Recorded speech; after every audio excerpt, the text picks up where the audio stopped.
правим обратното. Ако усещаме, че не си иска да отмъстим, трябва обратното да направим към този човек. Но трябва да бъдем справедливи винаги. Това е борба. Това е само съвършенните могат изцяло да нямат никакво злопаметство към хората, които вършат зло и които лично на тях вършат зло. А другите ние трябва да се стремим към това нещо, да знаем, че това е път, по който трябва да вървим.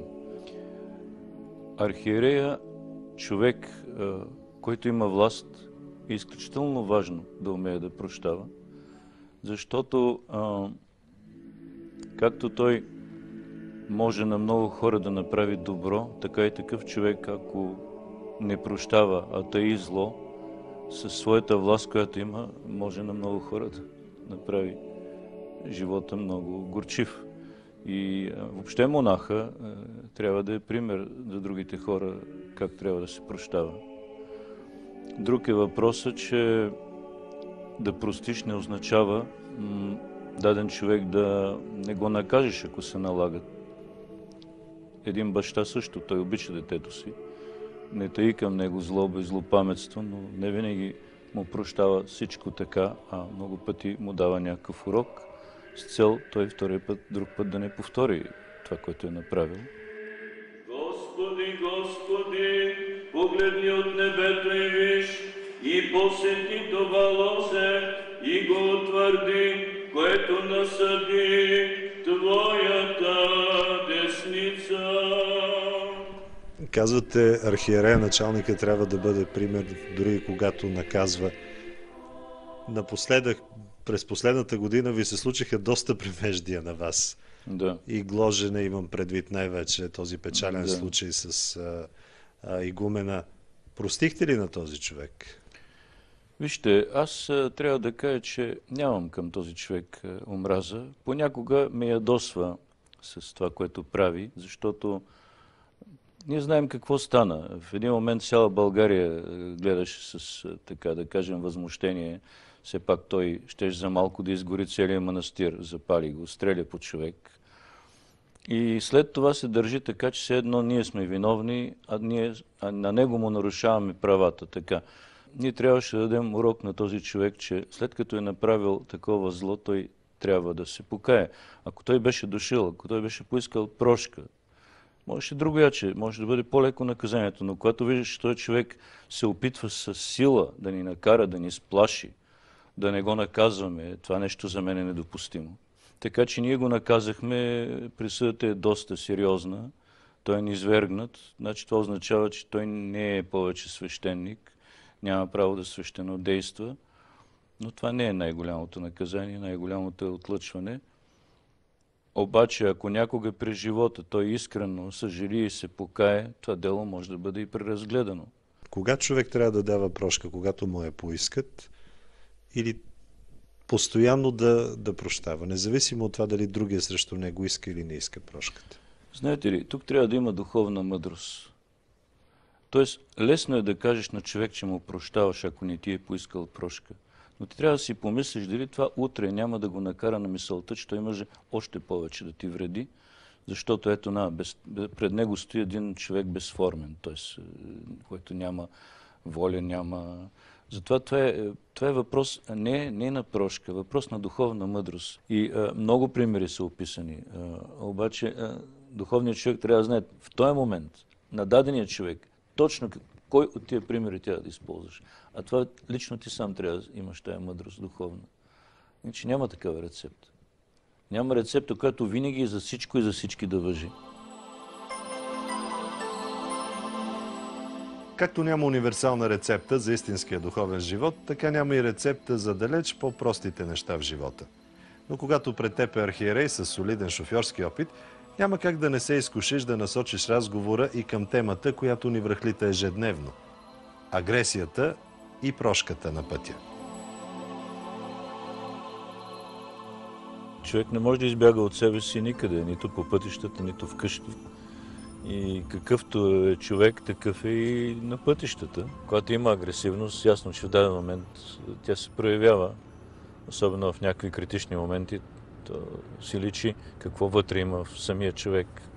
Желая много пъти сигурно да се покажем като асове, шофьори и ако колата е хубава, да покажем нашето превъзходство спрямо други коли. Значи, това е желанието за показност, щеславие в човека. Не сме свикнали да отстъпваме на хората и на пътя ни им отстъпваме.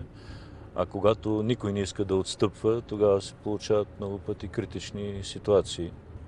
Ако човек има добродетели, те се проявяват и когато той управлява кола в отношението към другите шофьори, към пътниците, към пешеходците. Тоест, с любов ще им дадеш предимство, ще изчакаш, ще допуснеш някой път предимство, някоя по-лоша марка от твоята кола, например. Някоя бедна кола, няма това да ти е обидно, че си дал предимство на човек, който кара по-евтина кола, по-стара кола. Много е важно човек преди да тръгне, да се помоли, защото има случаи, когато просто не зависят от шофьора. Критични случаи, когато само с Божия помощ можеш да се спасиш. А Господ е жив, Господ е с нас, Той очаква ние да търсим Неговата помощ. И един вярващ шофьор, аз, например, си имам тук молитва, при тръгване на път винаги я чета тази молитва, прекръствам се, прекръствам колата, колата е осветена, време от време е със светена вода, защото съм убеден, че без Божия помощ не мога да бъда сигурен в едно благополучно пътуване и че аз няма някого да повреда или аз няма да пострадам.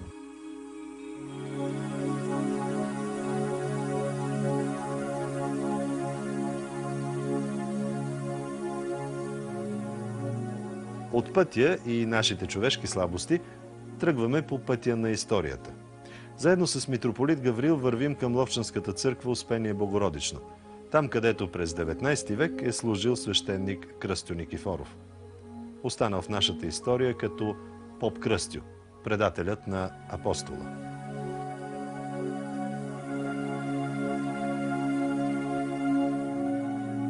За историците не знам коя е прошката.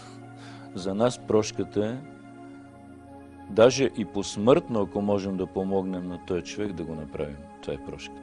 Четейки изследванията на историците, аз мисля, че той наистина не е извършил това предателство. И тогава идва другата страна на въпроса. Колко много е пострадал този човек, ако не е бил предател.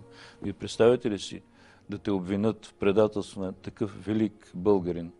И какво означава това? И докато е бил жив. Значи, има нещо такова. Човек може да умре лесно, ако знае, че умира като герой. Но страшно е да умреш, ако умираш и знаеш, че ти оставаш за хората заклеймен и проклет. Това за мен е най-страшното нещо. Отивайки си от този свят с чиста съвест, да остане лъжливо мнение за тебе, че ти си извършил нещо, което не си извършил. И ако наистина той е невинно оклеветен, той е понесъл един много тежък, изключително тежък кръст. И поне сега е време в такъв случай да го уневиним, поне в наше време. И всех православных християн да помянет Господь Бог во Царстве Своем, всегда ныне присно и во веки веков. Църквата се стреми със своята духовна мисия да направи човека добър, да го направи търпелив, смирен, кротък, човек, който е готов да предпочете ближния пред себе си. Ако човек има такива качества, той ще ги проявява навсякъде. Човек, който става по-добър, той навсякъде е добър. Казано е за това, че в последните времена ще истина любовта в хората. Когато човек няма любов в себе си, той не може и да прощава, той не може и да понася немощите и недостатъците на хората. Той проявява нетърпение. Себе си даже не може много пъти да търпи, и камо ли другите хора. Това е липса на любов. Когато човек има широко сърце, има любов, той може да проявява внимание, да проявява търпение, да носи товар, да прощава на човека ежедневно, да е готов да му прощава. И по този начин той внася мир в живота и много пъти другите хора, като виждат как реагира, и те в един момент могат да се обърнат и да почнат да се държат също така внимателно. Така че всичко това е, човек трябва да има любов, трябва да има смирение. Ако човек се въобразява, че е нещо много велико и че е повече от другите хора и те са недостойни за него, тогава той човек много трудно ще може да прости най-малкото нещо на другите. Но той няма и любов към хората. Има един случай, се разказва за свети Йоан Богослов, който мисля, че е хубаво да го разкажа. Той е бил вече на около 100 години. Минавайки през един град, едно момче го е кръстил, направил го е християнин и го е поверил на епископа на града да се грижи за него. И той отишъл да проповядва в други градове. След доста време се връща. През това време това момче, тъй като епископа не се е грижил за него, става разбойник. И той се връща и го пита, къде е съкровището, Христовото съкровище, което ти поверих. Той му казва, погина, казва той. Отиде разбойник. И тогава той в тази си възраст тръгва да го търси по горите. И когато го вижда, тръгва към него. Обаче разбойника вижда апостола и побягва. И тогава той тича с последни сили след него и му казва, спри, чадо любимо. Всичките ти грехове, аз ще ги взема. Аз вземам върху себе си. И той се връща и прегръща, апостол го прегръща, плаче. И този човек се обръща и спира да върши тези дела, които са присъщи на разбойниците. И тази любов на апостола го обръща и го излекува. Ето вижте как действа, но колко са хората, които днес могат така да постъпят. Не разбойник, но и даже малки неща много пъти. И затова това огорчава живота. Това е нещо, което пречи на хората да има мир, да има разбирателство, да може деня да мине спокойно. Казано е, че духовната наука е наука на науките. Светите отци са изписали томове. И то не е, а ние понятия нямаме от това. И искаме и да сме добри, и да прощаваме, и да обичаме. А светите отци, това, което на своя опит са изпитали, те са го записали в книги. И там те ни обясняват. Те ни обясняват на човека какво трябва да прави, как трябва да се бори, за да може да преодолява своите страсти, за да може да се избави от злото, за да може да става нравствено по-добър, по-съвършен. Това е наука на науките. Ние много неща знаем. Хората днеска интернет, какво ли не знаят, а от духовността ние почти нищо не знаем. Ето, ние не можем да преподаваме на децата вероучение. Ами тези деца на какво се учат? Те много неща знаят. Изключително много неща. Те знаят много малко полезни неща за душата.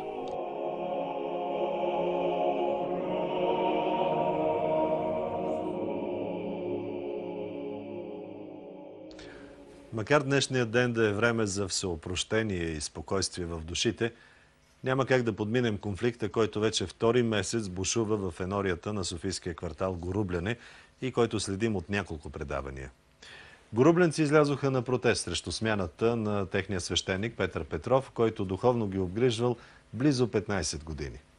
Софийската митрополия преназначи свещеника от София в Трън заради обвинения в имотни и финансови злоупотреби. Хората в Горубляне обаче упорито отказват да приемат тези обвинения, както и новия свещеник. От митрополията им отвръщат с упрека, че трябва да проявят християнско смирение. Репортажът по случая, който ви показахме в едно от предишните ни предавания, продължава да провокира вашите зрителски писма и ние ви благодарим за вашата позиция. Не мога да скрия, разбира се, факта, че от всичко написано от вас, само едно единствено писмо е в подкрепа на действията на Софийската света митрополия. Всички останали писма са в защита на отстранения свещеник Петър Петров и протестиращите миряни в Горубляне.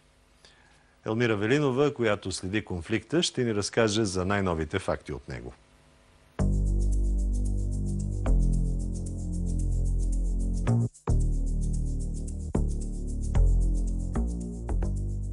Пак са пред храма, въпреки че е доста студено. Вече много недели така изразяват подкрепата си за своя духовен пастир. Ходили при Неаполския епископ няколко пъти. Продължават да оспорват обвиненията на Софийската митрополия за злоупотреби срещу отец Петър.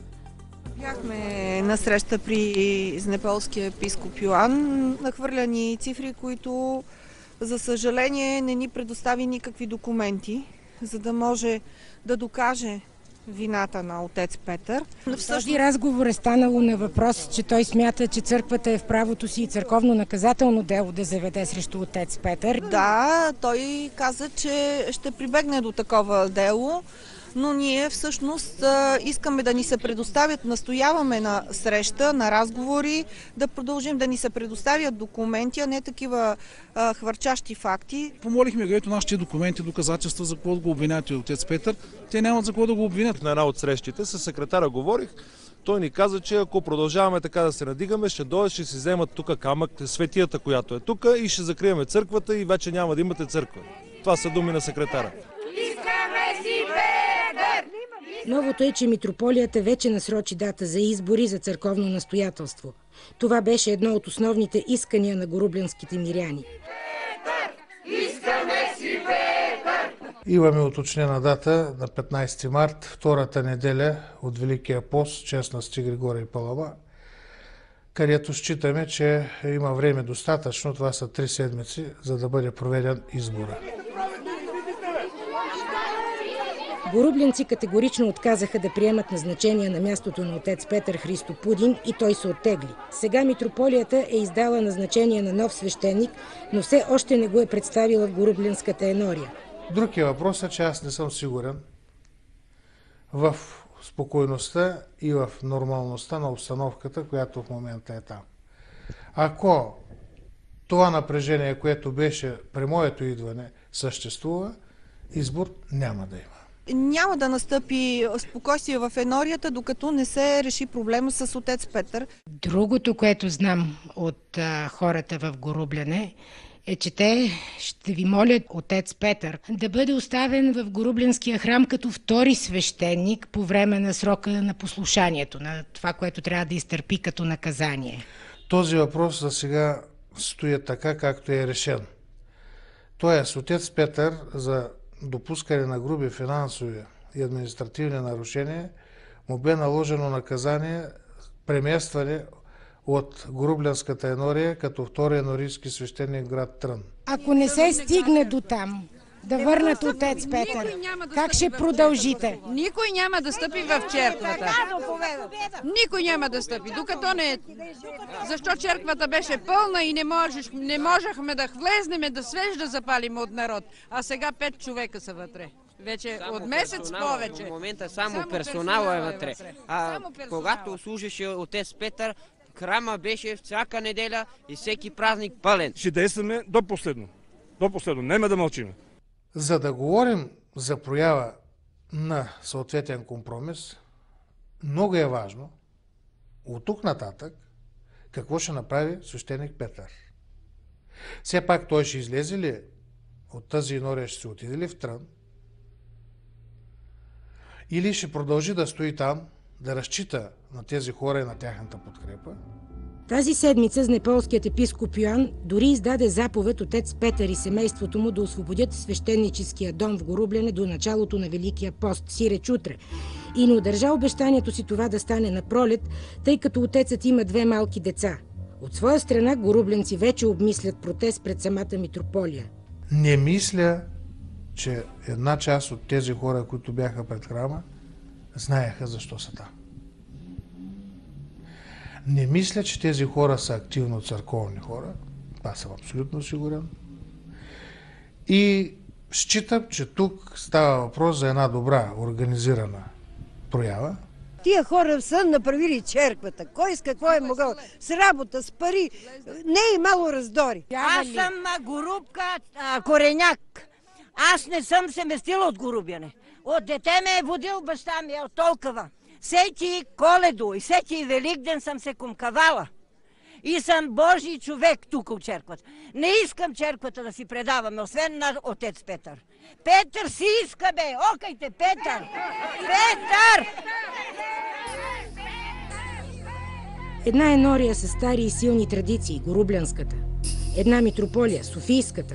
Спор или недоразумение. Страсти заради клевети, интриги, подвеждане, пари, имоти. История повече с човешко, отколкото божествено начало. Надежди за мъдро и справедливо решение. А храмът е притихнал и празен, и тишината му е най-страшният звук.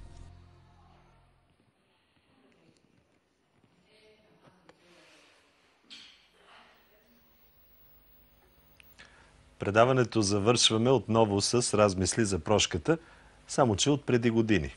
В рамките на 50-годишния юбилей на нашата телевизия ще ви припомним откъси от едно предаване, което направихме с режисьорката Гергана Иванова и оператора Методи Гиков, специално за днешния празник, но през 2000-та година.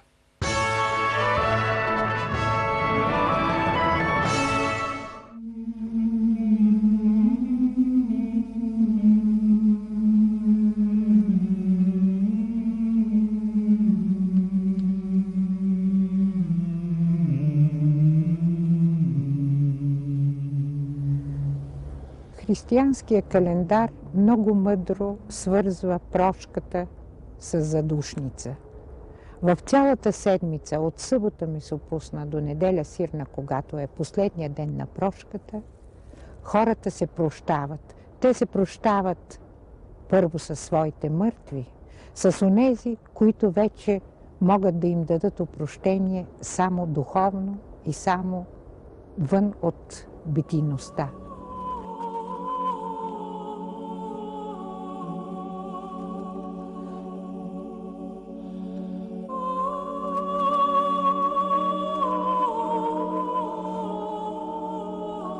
Историята на прошката, ми се струва, е история на осъзнатата човечност. Ние сме хора и нашата сила е в това да можем да счупим собствената си гордост, собственото си лицемерие, собствената си себичност и да кажем дори на онези, които смятаме за по-грешни от нас, да им кажем: моля те, прости ми.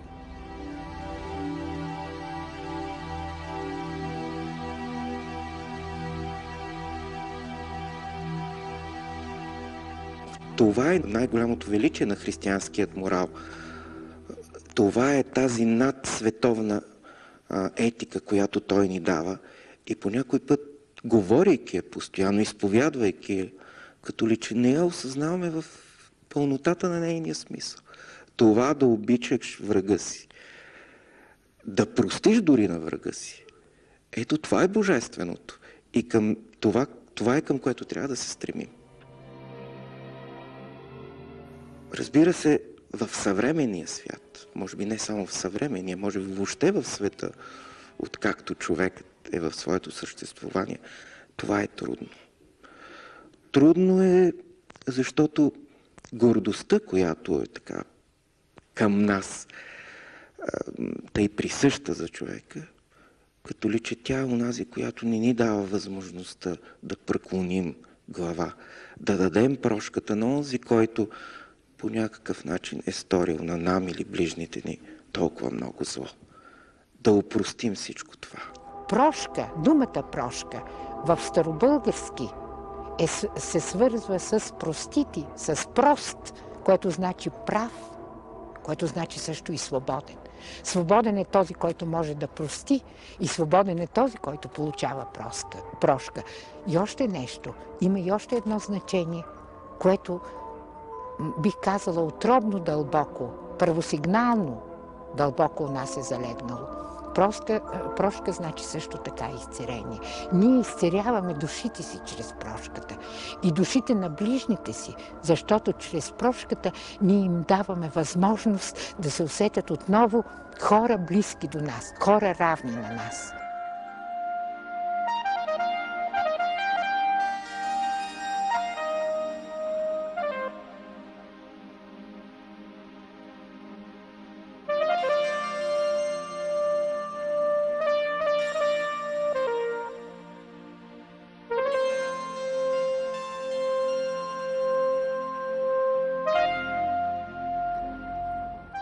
Неделята на прошката е една дълга неделя, в която човек върви към себе си, в която хората върват един към друг, в която мъртвите вървят към живите и живите към мъртвите.